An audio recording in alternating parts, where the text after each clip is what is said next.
Hello, the internet guitar people. Now, I've said it before many times. Can I sit on this? That's not what I said. I said, I don't like Marshalls. Well, kind of a stupid thing to say, but I said it many times. And that comes from a couple of experiences. Like my friends Alex and Patrick always like, Marshall, me, I gotta have a Marshall. All these kids, my students, not knowing too much about what's out there, and they see Randy Rhoads and they want to go and buy a Marshall with 100 watts and they can't use it. I'm gonna say, has a lot to do with the ignorance, for lack of a better word, of inexperienced players buying these things and then A, not using them correctly, B, having amps that are way too loud, and C, just not looking at the options. Now, then you go and mix at clubs, and it's a little club, 50 people fit in there, and two guys have a JCM 800 and they crank it up with a 412. Me as a mix engineer, I get pissed off. Or they don't crank them up, which is kind of even worse. Well, then you're not blowing away the people in the first row, but then the sound isn't there.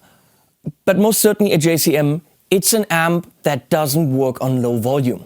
If you want it on low volume, it's totally not a problem. You go get an aux, you get a torpedo reload, and you get a load box and you take it down. But when you don't have it loud enough, or you don't have it set right, it can easily sound undesirable.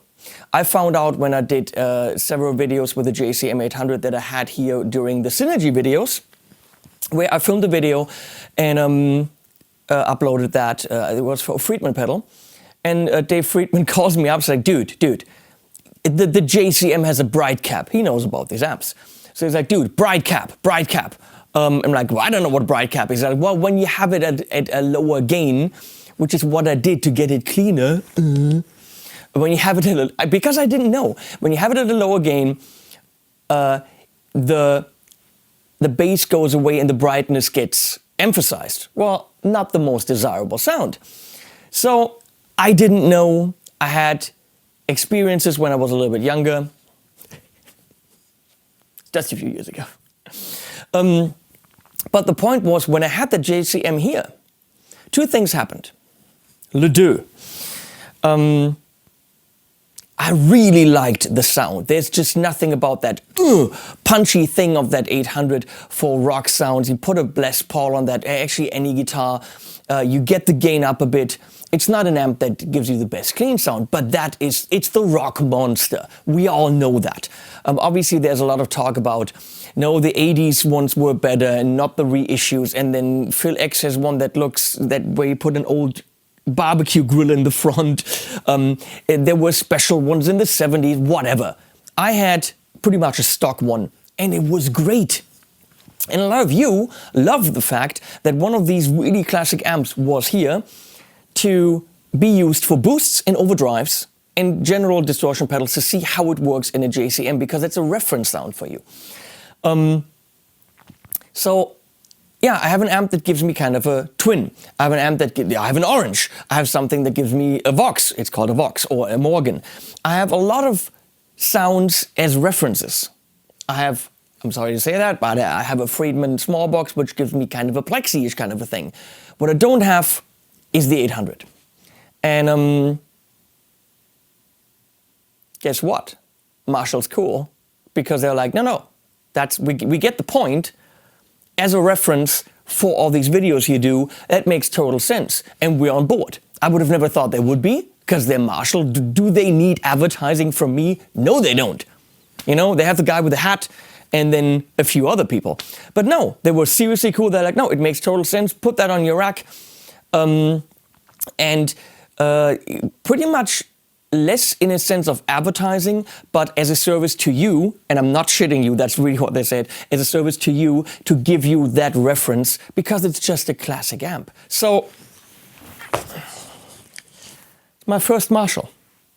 After all this time, I never owned one. And now, here it is. In all its bigitude, in all its heaviousness. Leslie goes behind the camera like, that's not a word. Yes, bigitude is a word, Leslie. So, we're not gonna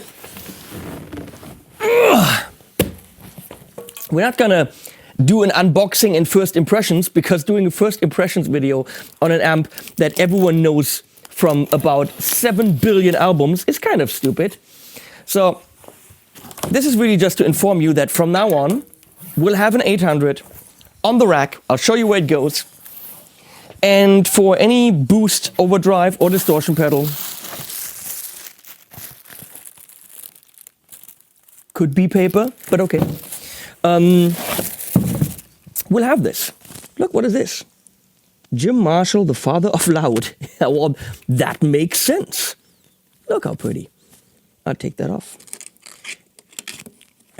We can put that in Leslie's kitchen as a memento of this video. Right, Leslie? No? Okay, fine then. It's pretty. See what's in here. Couldn't really get a lot simpler. It's an amp, a power cable, a little speaker cable. Power cable goes where the power cable goes. So if you're ever in my studio, this is where the power cable goes. And the interesting thing about these is they're not very deep. Oh, but they're heavy. Of course, they're loaded with, I'm going to say 34s, but what do I know? There is an effects loop, which some people do take out to be more bare bones and true and whatever. I like the fact that there's an effects loop because I can actually put delays and reverbs in it. But now, something has to go. There's only so much space on the rack. Only so much space on the rack. And obviously an amp of this size can only occupy either the right side or the left side. So, wait, now I'm looking at this. I don't even know if it fits down there. Because I said it's going to go down here. But now I don't know if this is going to work. Now I messed up the mic position. That is 100% not going to work. Now it's getting more complicated. Okay. So the victory goes, which means at some point you will find that on Reverb. It's a good amp, but there simply isn't any more space. And it doesn't really cover any reference point other than being a clean amp with a rolled off high end. This little Blackheart killer ant is pretty much a cranked up Plexi. It's really awesome. Got that from my mom for Christmas. I don't think I'll ever sell that. They sold that for 120 bucks, and this is a killer ant. No, it's really a really good amp. So now, well, that's number 4. Now I'm gonna have to change my whole list again. Damn it. Well, okay. Well, that's gonna be number 4, and that's gonna be number 13. Remember that. So we'll have 2 cranky amps over here. Well, this technically has a master volume, but it's not. You have to have that somewhere. The gain has to be somewhere here, minimum, and you want this louder. Of course, if this was Nigel Tufnell's one, it wouldn't go to 10. What would it go to? Of course, you know. So the Laney will have to go down here. And the Laney doesn't even have master volume. It has blow it up or nothing.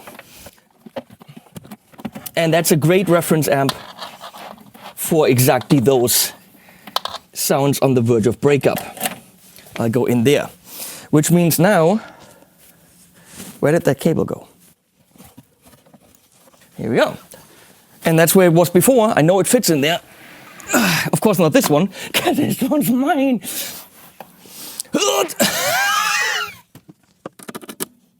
Oh.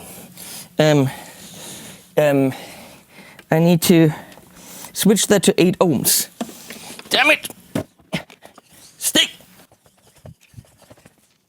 Big ass thing there, 230 is correct. And then, I don't know what that means. Bypass. What is that? Level bypass. We'll bypass it. I feel like a surgeon, I just performed a bypass. Anyone get that? No. Get that, Leslie? Bypass? It's a kind of surgery. It's almost as if I made this rack exactly for this amp, because this couldn't fit any more snugly. And there it is, my first Marshall. Look, turns on. And that's now number 4, and that's now number 13. I have to change my whole graphic again with all the amps that reminds me of the amps. So, well, thanks Marshall, thanks Frank, my new best buddy. Thanks Musik Meyer for shipping this over promptly. They said yesterday, oh, we're going to send you a Marshall, and it just arrived. So, I'm back to filming more Thomann videos. Let me show what's going on here. So it looks like complete mayhem here, because I've got lamps and stuff and things. I have a new screen, because the other one crapped out. So yeah, you can see what I'm filming. I'm just finished the Microtubes X7 by Darkglass. I'm filming 26 videos for the Thomann website. Got new cameras, by the way. Got more of these little ones. So I got one here now for the pedal, and one over here in case anyone cares. Smaller one. All the angles now have the same color and all the quality and stuff. So yeah, I did all of these, and I have a whole bunch more to do. Or le to do is the same in French. Now let Leslie go back. Oh, just to show you something else. New Mr. Goo Goo stuff. Look. Mr. Goo Goo shoes. I have a lot of cool Mr. Goo Goo things. So I'll let Leslie go on the couch. Thanks, Marshall.